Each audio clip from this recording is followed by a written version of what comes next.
महाराज की जय हो।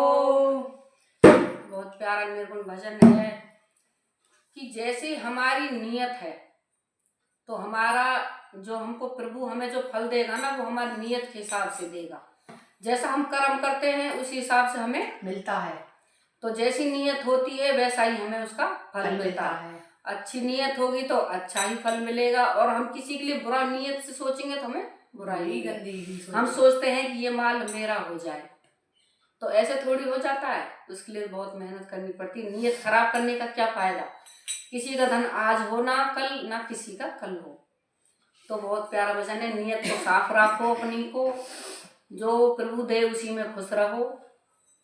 तो आइए सुनिए, बहुत प्यारा भजन है। जैसी जिसकी नियत वैसा फल देगा भगवान।